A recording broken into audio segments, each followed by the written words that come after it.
Does telepathic communication exist? Absolutely. I think so. Between humans? Okay. Between God and humans?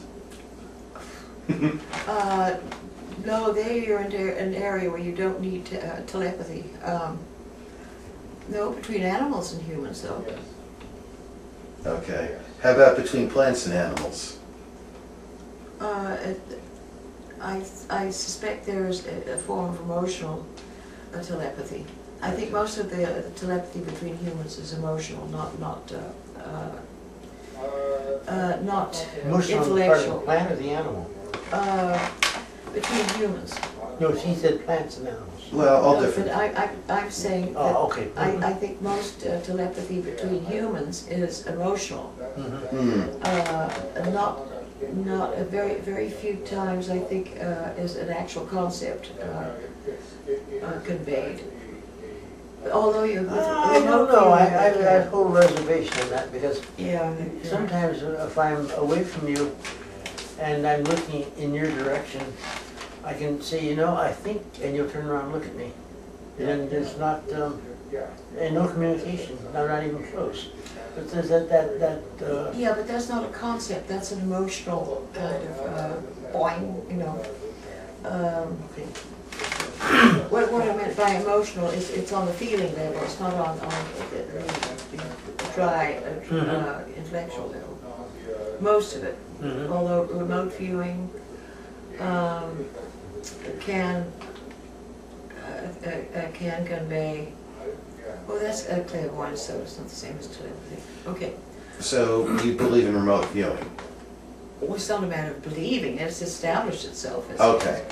Yeah. Well, yeah, it's still relatively new, and I think there's people who strongly on either side.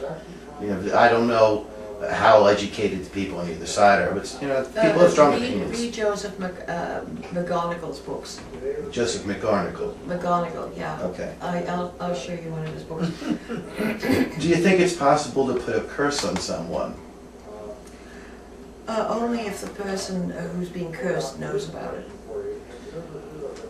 I have no idea. Okay. I just don't have Yeah, I agree with Sasha, but I don't disagree with him. What is your opinion of ghosts? My opinion of ghosts, I think most ghosts are probably impressions outside of time and space of very highly charged emotions left by people living or dead who have been in a particular place.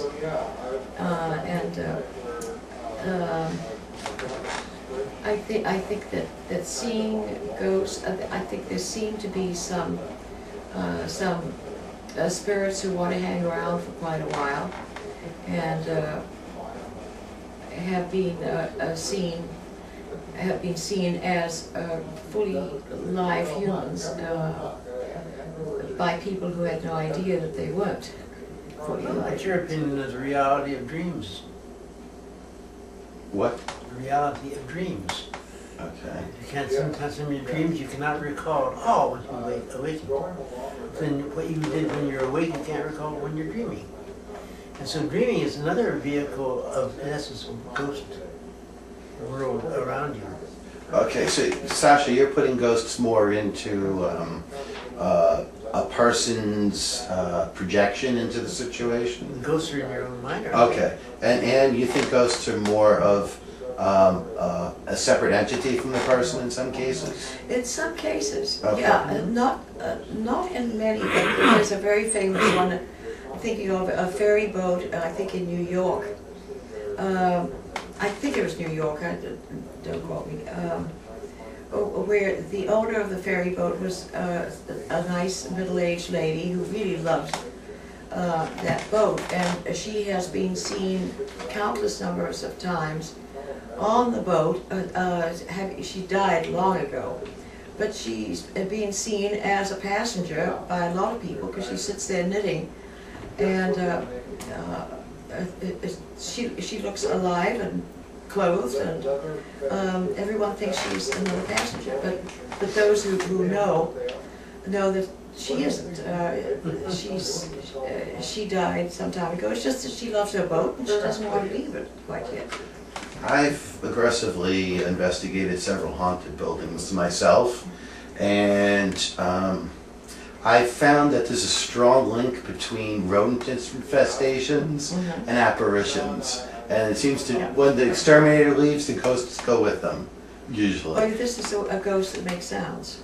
No, there was, the best example I could think of is a theater that the normal apparition would be an invisible entity on the stage that would walk behind the back curtain. There's a curtain on the back of the stage, and they leave about an inch or two of space so the curtain doesn't brush the stage. Right. So you could see when someone's walking behind the curtain. Yeah. You could see the feet like this. But what would happen is you see the curtain coming out, like when someone walks behind the curtain, as the breeze moves, the curtain bows out. You'd see that go across the stage, but you wouldn't see the feet touching the ground. Yeah. And that scared people. And in the theater, there was one person who swore that she saw an actual apparition of the person, never when anyone else was around. Yeah. And when I found out about this, I got the keys to the place and opened it up every morning, because they say that's when you find the ghost first thing in the morning. Yeah. Sit in the front row, say, "Ghosts, I'm here," bang and stuff, basically make a nuisance. And finally, I saw the apparition, and what it was exactly what they said. No footsteps, you see the curtain was moving across. It was freaky, so I went up on the stage, looked behind the curtain, nothing. Looked up, there was a big rat walking on the curtain rod. And as he walked, there's like the rod, and then there's the gatherings of the curtain. Yeah. And he was walking there, and so as he walked, it pushed, and that made the bottom go out. Sure. No one thought of approaching it, no one thought of looking up. Right. Yeah. And then still after that, people were saying, "Oh, no, that can't explain it." Yes. The exterminator was very busy, though, for a few Oh weeks. God, yeah. Oh, that's great. That's a great story. What do you think of fate versus coincidence? Are our lives fate, or just a bunch of coincidental happenings? Oh, are those the only choices? Hey, that's how I feel. Next question. Mr. Sasha, you want to tackle that one? Well, Fate versus coincidence. Do you think our lives are fate or just coincidence? well, I can modify that by getting out of the corner by saying the coincidences lead to our fate. A fate. F-A-T-E, not faith. Oh, it says faith or fate? Fate. Yeah. F-A-T-E. Yeah. Oh, well, coincidences lead to our fate then too. Yeah.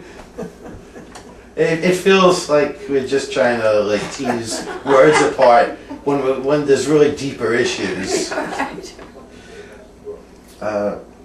Do you buy lottery tickets? Oh, I do, yeah. Oh, She does. Not often, but yeah. okay. And I occasionally win pretty well on slot machines. Do you have any travel packing tips to share? Traveling tips? Travel packing tips or traveling tips? Well, be careful you travel with her, because even going overnight up to Reno, she'll take six suitcases, just in case we need a change of clothes. So traveling can be quite a... And the answer to that is so Exactly. long, I don't think you want to go on forever. Is stress and fear to be avoided in life? That's impossible. Okay. Cannot always. I've experienced both. I don't know how to avoid them. No, you can't. Seems to, yeah. It's like, well, you wanna live in a hole, or you wanna Yeah, right. have a life.